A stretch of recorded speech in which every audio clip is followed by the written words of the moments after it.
Welcome to Season 2 of the Suntime Insure Your Future Money Bootcamp with me, Mapalo Makhu. And me, Maya Fisher-French.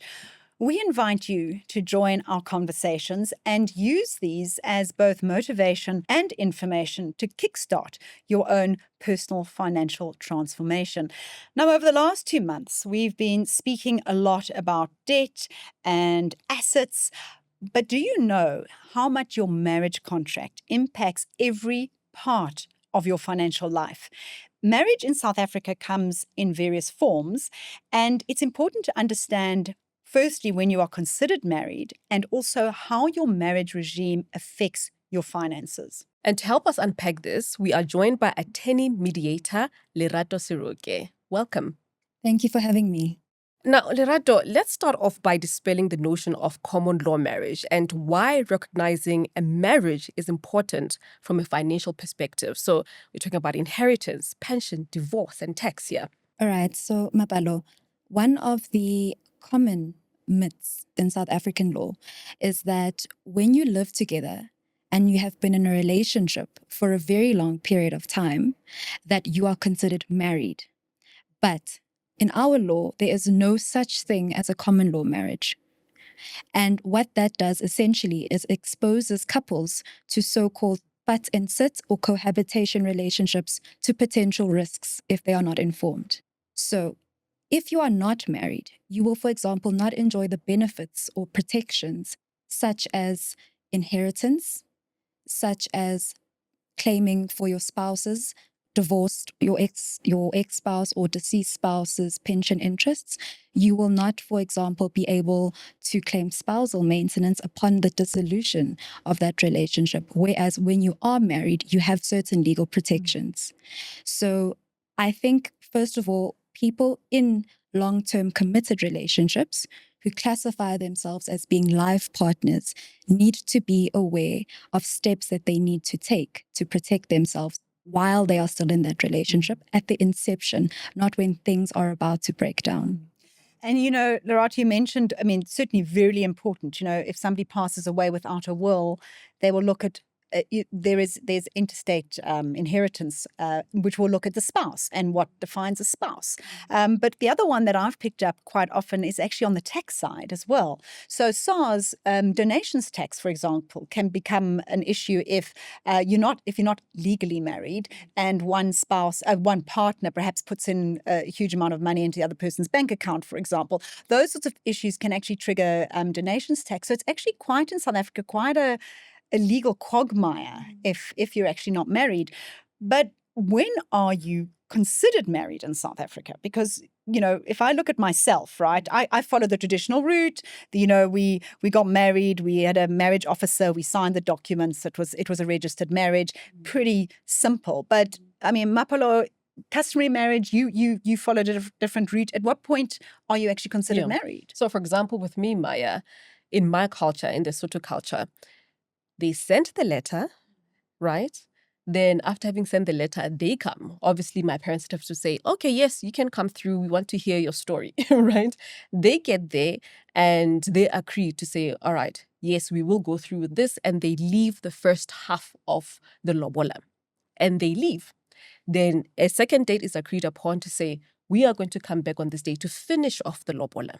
But what I did, me being very naughty, and my husband, well, my boyfriend then, I said, because we know that this is what we want to do, let's go sign an antenuptial contract. So we met the notary even after we knew that the letter had been sent, before the parents started having this talk. So at what point then was I married in that scenario? Okay, so I think let's just go back to Maya's question, because that will then help us unpack your question.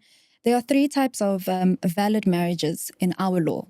The first being a civil marriage, the second being a civil union, and the third being a customary marriage, which is what you have entered into with your husband.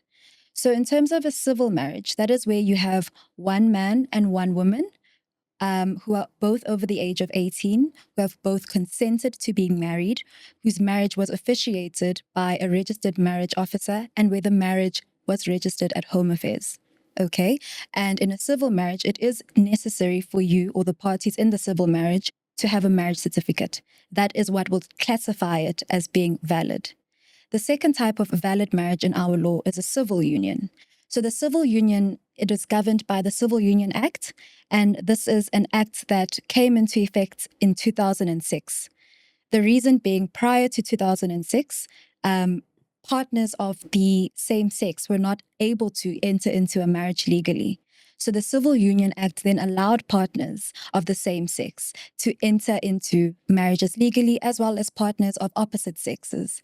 So civil union is when there are two partners and they enter into a valid marriage by consent, and the marriage is also officiated by a marriage officer and registered at Home Affairs.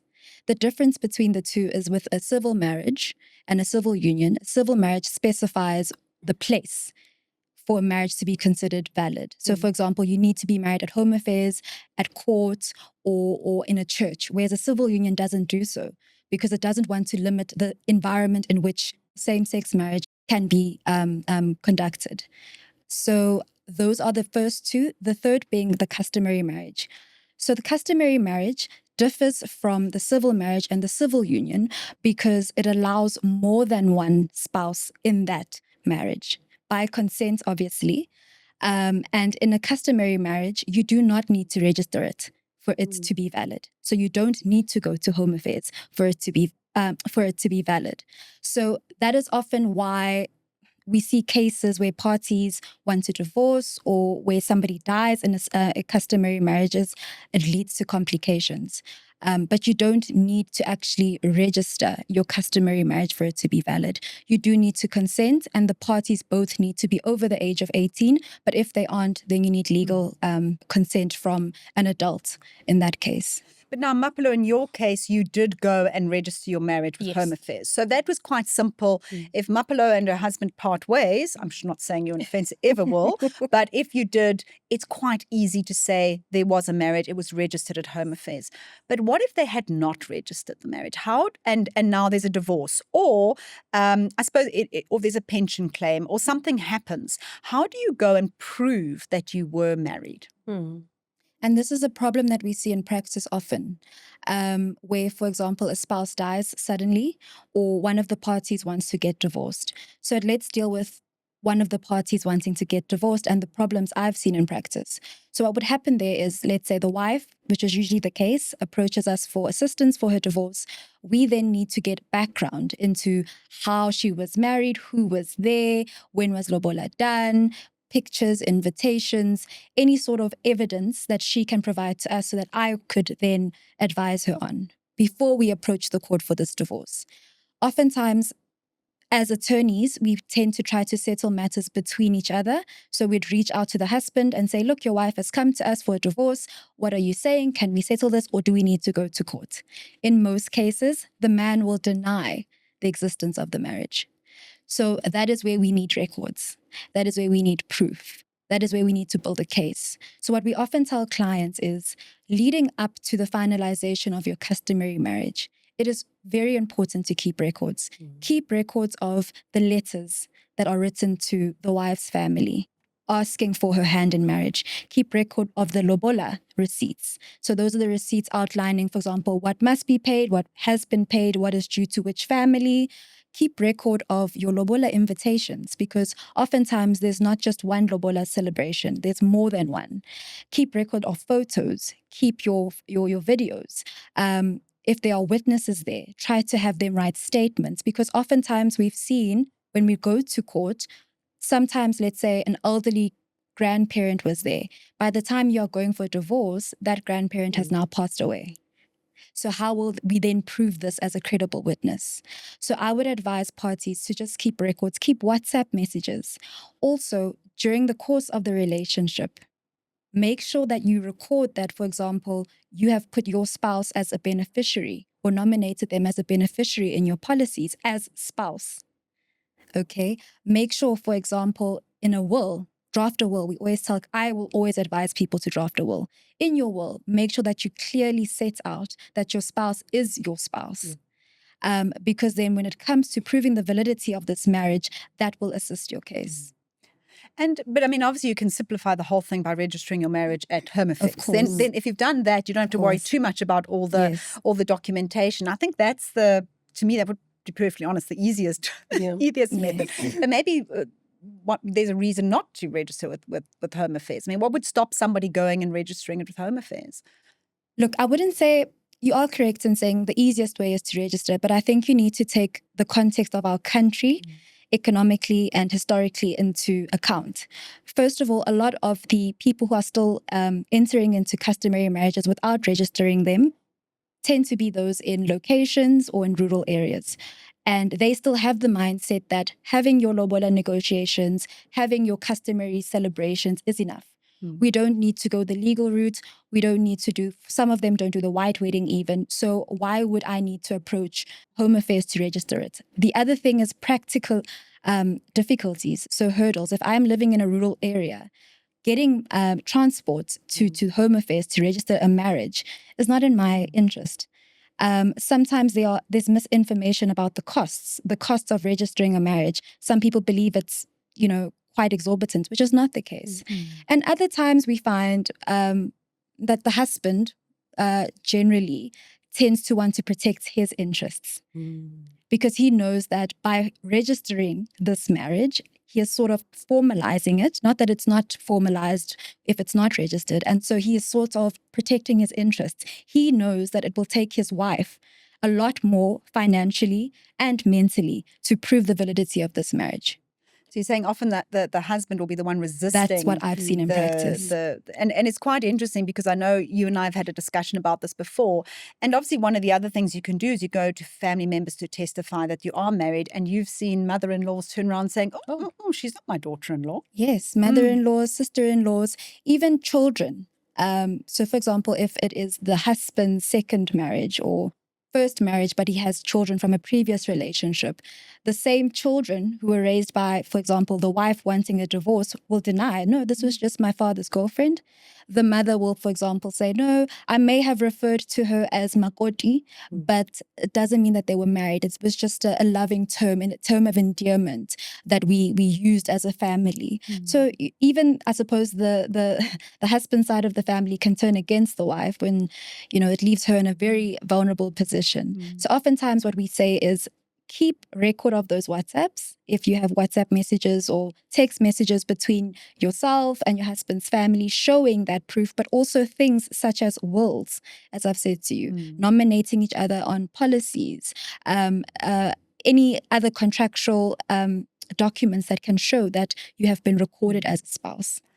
Now, I have seen instances where someone was married perhaps in the rural area and they never went to Home Affairs, so they don't have that marriage certificate.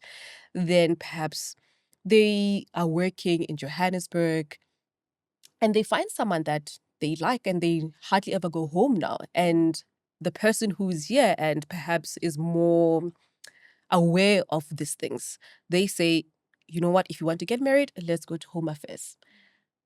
Which marriage is valid between the two?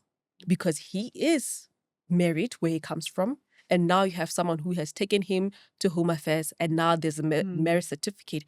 Who is right in this case, and are both marriages valid? So both marriages will not be valid. The initial marriage will be valid if it is proven to be a marriage. So the onus then rests on the first wife to prove the validity of this marriage. Oftentimes when the second marriage is happening, especially if it's happening in terms of our Marriages Act, I suppose that husband can go to Home Affairs and say I was never married, there's no proof of that, and then it will be made official at Home Affairs. But if the first wife gets wind of this, the onus will be on her to prove the validity of the first marriage. And oftentimes we see that, for example, where the husband dies. Yes. And now the first wife wants to claim. And she is turned back and she is told, you are not the wife, this is the wife. And before we can pay out, you will need to prove who is the wife. We see this on pension fund claims. I come across this all the time, and incredibly important. And I must just say, I've got a case at the moment with the husband. He's the survivor. The wife's passed away. And it was a traditional marriage, but they've been together for like 20 years. Now, you've been together 20 years. There's no lobola letters. The people who were there were not, around anymore. They've all passed away. And he's struggling now to actually prove that this relationship of 20 years was actually a marriage. It is complicated, and especially on a death situation. And, I was thinking about family members who deny the relationship. Believe you me, when there's a pension on the line, they're going to deny as any other person who has any option of having any of that money. So it is. Is it because now perhaps they died without a will and now it's going to... Well, a pension, remember, a pension will look at a legal dependent and a legal dependent's a spouse. And they will say, no, that spouse, was no spouse, so all the money goes to the children. She was just visiting. Yeah, it gets very tricky. So I think Maya is correct. Oftentimes pension, even policies, they don't really look to the will. So even if there was a will, they look at the nominated beneficiary. So if I haven't been nominated as a beneficiary in the pension document or in the policy document, and I've been with this man, for example, for 20 years, he dies, his family denies me, then I am at risk. I have to spend hundreds of thousands of rands to try and claim whatever he has left behind. So, we do see those unfortunate cases in practice. Right. So I hope everyone listening understands the importance of making sure you have a record of this relationship. And unfortunately, Lerato, I know we're going to have people saying, oh, but you're always talking about the woman. Women are vulnerable. We Absolutely. are that is what it's changing. And I think you've said it is changing, but most cases the women are vulnerable. And there's a reason the husband may not be wanting to register that marriage. So if he's resisting registering the marriage, maybe a little bit of a red flag, and start collecting the information. Yeah. But I want to come to the point that Mapalo made about her marriage, and she mentioned that she signed an antenuptial contract before she got married. I think it's very important for us to unpack the type of marriage regimes in South Africa. All right. So there are three marriage regimes in our country. The first being in community of property, the most commonly recognized. Second being out of community of property with the accrual. And the third being out of community of property without the accrual. So in community of property, how I would explain it is basically the assets that you have before and during the marriage and the liabilities. So your debts that you have, everything that you owe and everything that you own before and during the marriage, you pool together as spouses. And upon dissolution of that marriage by death or divorce, then you divide it equally. It is divided equally. Okay? So the risks there are obviously if during the course of the marriage, for example, you marry a successful businessman, something happens along the way, he incurs a lot of debt, you as the wife are then at risk for paying that debt back. Oftentimes we see cases where during a long marriage, the husband, for example, finds himself with an extramarital child born during that marriage. And, for example, he will not be paying maintenance. The mother of that extramarital child approaches the maintenance court, and then the maintenance court makes a maintenance order against the husband. But because he is married in community of property, it affects the joint estate. So essentially, you as the wife who did not partake in the extramarital activities, you are then liable if he is unable to fulfill the debt. Okay, because there's one pot. So out of my salary, I would be required to pay for... If he is unable to. Ooh. So if something happens to him... And if you try and go and get divorced now, because now you're really upset with him, he gets to take... There's still a claim against in the divorce, you could still be liable for his debts. This is what people don't understand when they get into these marriages. Yes. Yeah. And another thing just to add there, Maya, and we've spoken about this before, that even if there's no divorce, let's say your partner goes under debt review, by virtue of being married in community of property, you yourself are under debt review. And this is the default marriage in South Africa. So if you don't do what Mapalo and I did and went and signed an antenuptial contract, you are married in community of property, including customary marriage. So if you don't sign an antenuptial contract before lobola negotiations are concluded, so I would often advise clients or parties to a customary marriage to sign the antenuptial contract even before the uncles go and negotiate. Okay? Sometimes that is not possible. So then I would advise parties in that customary marriage to make sure that they sign the antenuptial contract before the lobola negotiations are concluded, because sometimes there's more than one. So oftentimes we find there's the first meeting, the second meeting, the third meeting, In other cases, some families are able to resolve the lobola negotiations in one day. And I think that's where my advice about parties signing the antenuptial contract before the finalization comes in. Because once the lobola negotiations have been finalized and the customary marriage is celebrated, you are then married in community of property if you have not signed an antenuptial contract. And if you want to change that, it is a costly and time-consuming court process that you'd need to go through. But what if someone says, okay, well, we did the meetings, we concluded lobola negotiations, we didn't sign this thing. Well, now I know from Lerato that I'm married in community of property, but I have not gone to Home Affairs to sign. And someone can say, well, do I have room right now to go and sign an antenuptial contract? Before registering it with Home Yeah. Affairs. So remember, registering it in terms of the customary marriage, I'm not speaking to the other two marriages. Registering your marriage, your customary marriage, does not mean that that concludes the marriage. The marriage is concluded before you go to Home Affairs. Home Affairs is just rubber stamping it because you don't need to register a customary marriage for it to be valid in our country. So if somebody wants to try and attempt to do an antenuptial contract between lobola being concluded and celebrations having been partaken in, and then going to Home Affairs, you're still late. You're still married in community of property. So those are the risks. And oftentimes, one party may say, look, the timing for me was, I considered it to be in community here and there, then a court needs to deal with that. All right, so that's in community of property. That's if you do not sign an antenuptial contract. But what if you do? What does that mean? So if you sign an antenuptial contract, in terms of our law, you are married out of community of property. And there are two ways in which you can be married out of community of property. The first being with the accrual. With the accrual simply means I walk into the marriage and you walk into the marriage and we have two separate estates. Whatever I had leading up to the marriage is mine. Whatever you had leading up to the marriage is yours.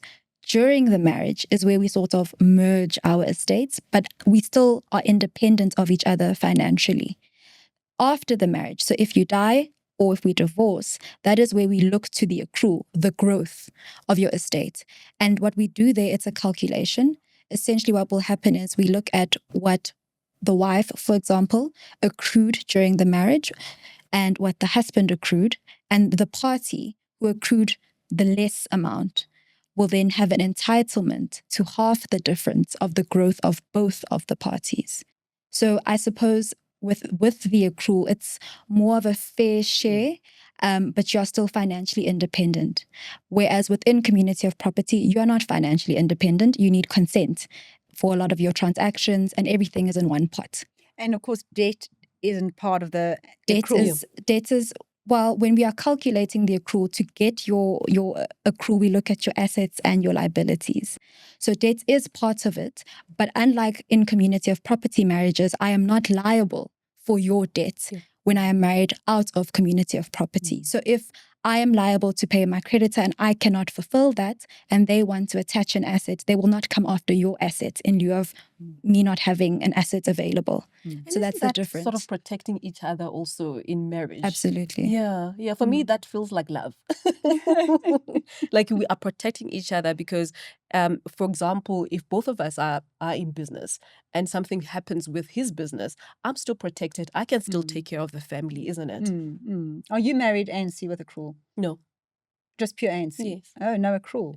Interesting. That's the other. I am married with accrual.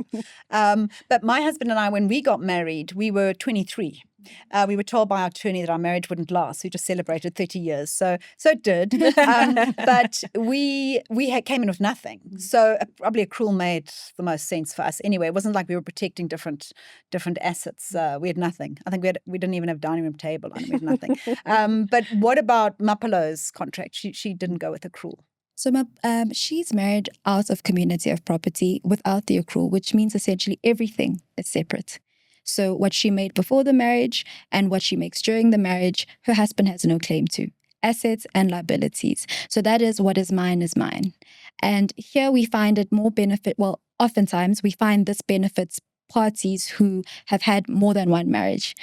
We find it benefits parties who are older.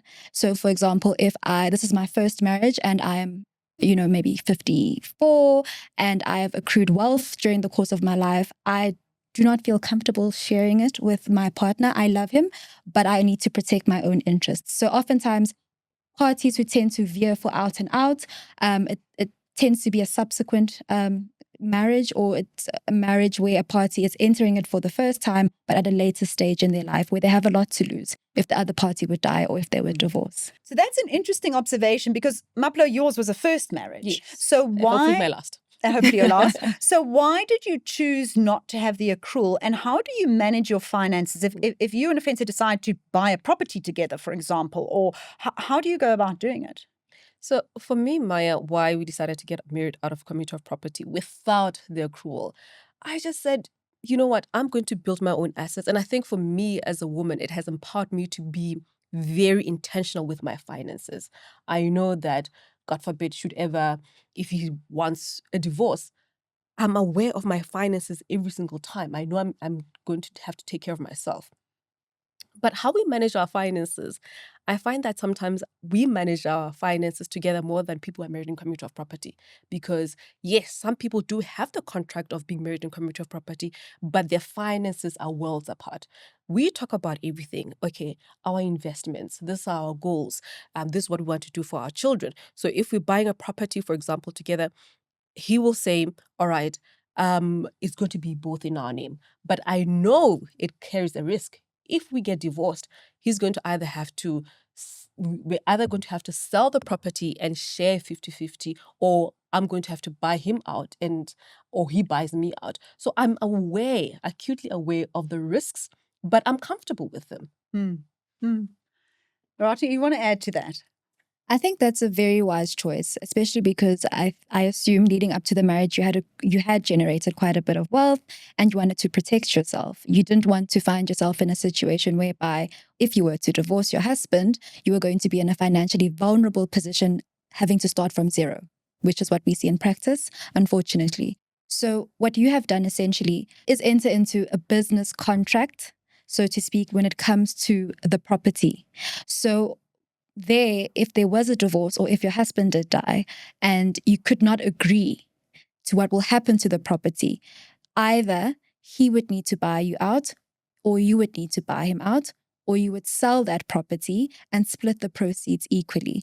If there's still no agreement, you would need to approach the High Court and get a court order dealing with the division of that asset that you've jointly acquired. And I think just to add to this is that one of the things that you do have is, you do have children together, and you can still, it's in the case of a divorce, apply for maintenance for the children, for example. So It's not like you totally split. The fact that you have shared children together still gives you some sort of protection if you wanted to claim for maintenance and things like that. Am I correct? Absolutely. And there are other protections. So if we're looking at maintenance will always apply, even if you aren't married. But in your case, if you did divorce, you could approach the court for maintenance for your children. And both you and your husband, have a legal obligation to maintain your children until they are self-sufficient, not until they are 18. That's another misconception that parents have, that I am legally obligated until my child is 18. That is not what our law says. Your child could be 18, 19, even 25, and not self-sufficient. Until they are self-sufficient, you need to maintain them. That's interesting. Yeah. So now, Lerato, let's talk about death, right? We're married out of commuter property without the accrual system. Should any one of us pass away, we both have wills and we've put each other in our wills. But what happens then for people who are married out of commuter property and do not have a will? How does the court deal with that? Now, obviously, that person might have a pension, a retirement annuity, some assets. How do the courts deal with that? So if you die without a will, in terms of our law, you are dying intestate. So what will happen is whatever you have acquired during the course of your life is then dealt with. There's a I suppose, I wouldn't say a calculation, but a way in which the estate is managed. And they will look to the children, they will look to relatives of the deceased person, and they will look to the spouse. And then there is percentages apportioned according to your relationship to the deceased. In some cases, you may not have a will, but you have policies, you have pensions with your employer, but you have nominated your spouse. That is more favorable to the spouse. But everything falling outside a pension or a policy where you have not specifically nominated anybody will be dealt with as intestate by the master dealing with the deceased estate. But this is the importance of recognized marriage, because It they will still look gives to you they will look to protection. but they will look to the spouse. Now you have to prove that you were If a you were not spouse. married, If you were yes. not married, so if you even 2 were living hurdles. together for 20 years and you have no evidence of that marriage, then you may, in an interstate situation, not be deemed a spouse, and you'd have to spend a lot of time proving it. So again, it comes back to this recognition. And I want to come on to life partnerships. I want to end with that, because there is going to be some changes to our laws in South Africa. But I just want to quickly check. We spoke about African customary marriage. What about Islamic? Because there's been quite a big constitutional court case recently, and I know many of our listeners could possibly be married under the Islamic customary law. Yes. So in 2022, the Constitutional Court handed down a judgment which changed the landscape of our law, or law affecting parties to an Islamic marriage. So parties to an Islamic marriage are married in terms of what is known as Sharia law. So in terms of Sharia law, how assets are dealt with is what is mine and what is yours. As the husband, I pay a dowry that belongs to you as the wife. And I also pay you maintenance during the course of that marriage, but it doesn't mean you have an entitlement to my estate. That's what Sharia law says. So if we divorce, if I die, you take what you came with, and I keep mine, or my family will take what I have. Okay. Now, with this Constitutional Court judgment, what it's done is, number one, it's validated Islamic marriages. It said, until legislation has been passed. So it's an interim position. It's not a final position. Legislation is still it's in the process of being enacted. It was supposed to be enacted last year, but these things take time. But until such time as legislation is enacted, if you were married on or after December 2014, you are then able to claim relief in terms of this judgment. And the relief available to you is, number one, you can seek a divorce in terms of South African Divorce Act. You are covered by the protections offered by our Act. Number two, as a spouse, you can claim spousal maintenance. So you can claim spousal maintenance for support after the marriage. But again, I think your viewers and listeners need to be aware that spousal maintenance, even in our South African recognized marriages, is not an automatic right. You still have to prove it. Unlike maintenance for children, that's automatic. The other thing that this judgment has done is that it's placed a default position with regards to the division of the estate post-divorce or on death. And the default there is out of community of property without the accrual. Now, this, I suppose, places a disadvantage on the woman if she was a homemaker during the course of the marriage, because all it says is essentially, yes, you can get a divorce in terms of South African law. You may possibly qualify for spousal maintenance. It's not a guarantee. You can claim for your children's maintenance, but you're still walking away with nothing. So what then does a woman in that position do? And because the Constitutional Court has allowed the protections of the Divorce Act, it says that if a spouse has sufficient grounds, can prove to the court, so the spouse claiming what is called redistribution. So redistribution of assets is a claim where you say, I acknowledge that my spouse and I entered into this contract that says if he were to die, or if I were to die, or if we divorce, I walk away with nothing. But given my contributions during this marriage, I don't believe it's fair for me to walk away with nothing, because I have indirectly or directly contributed to the growth of his estate. Had it not been for my contributions, he, and it's generally the man, he would not have acquired this wealth. So I am entitled, I believe, on these grounds, and you'd set out the grounds that you believe you're entitled to, some portion of his wealth, not all of it. So I think women in those marriages, because of this judgment, have that relief, but they need to prove. the Again, redistribution. Keeps always come down to proof. Yeah. And I think that brings us up to maybe the last point that I want to make. And we do have the South African Law Reform Commission underway, which is looking at all of these marriage regimes, looking at customary marriage, all of these things to try and bring it all in line and making it all more equitable. And we also have had the Judicial Matters Amendment Bill, which recognizes life partnership in an interstate environment. There's this move towards recognizing life partnerships.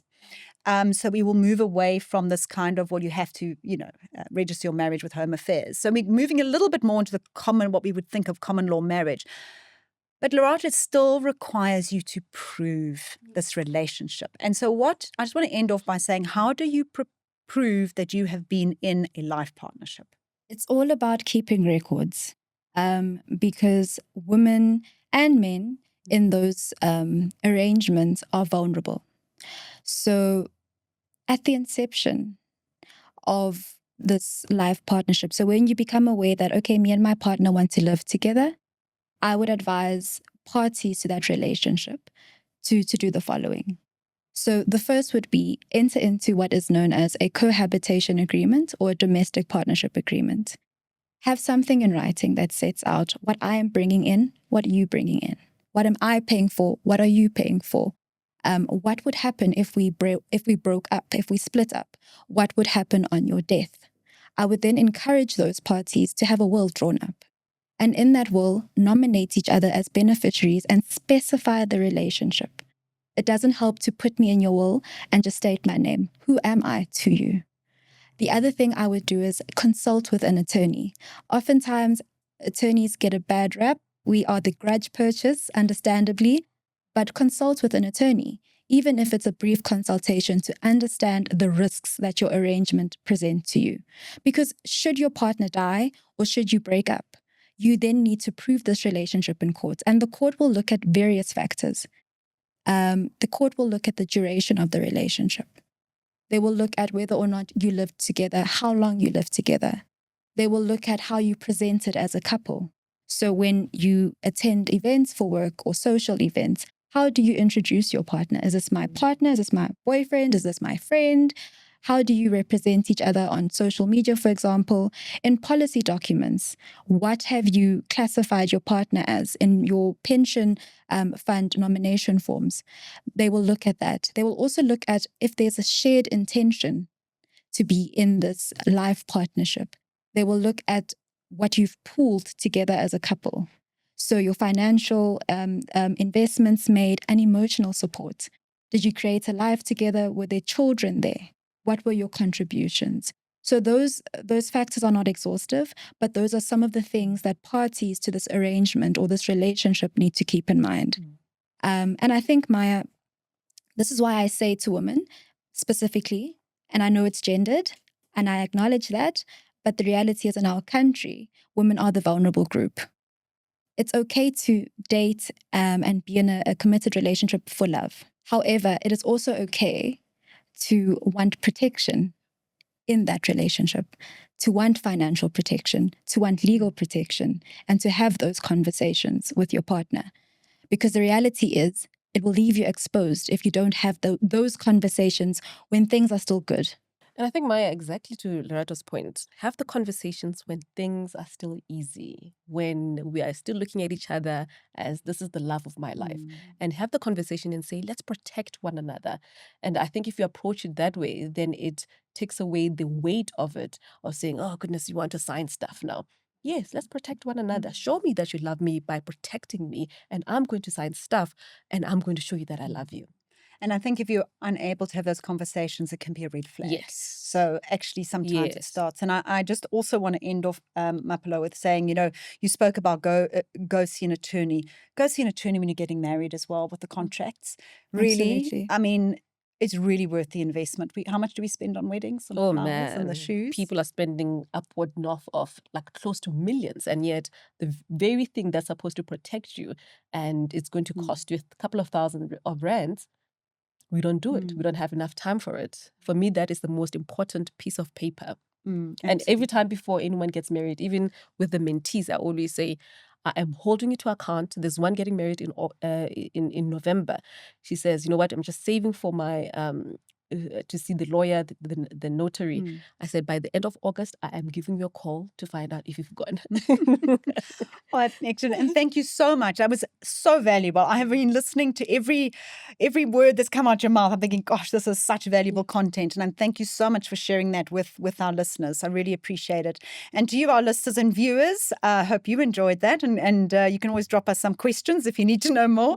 And then remember to tune in for our next episode, where we're going to be looking at investing and growing wealth, and what is compound and what is real returns versus nominal returns, and how do you know how much you need at retirement and all those good things. Mapalo, we're going to be dealing with that. Oh my goodness, I'm so excited for that episode. Everyone knows that we love talking about investments, and we will see you then.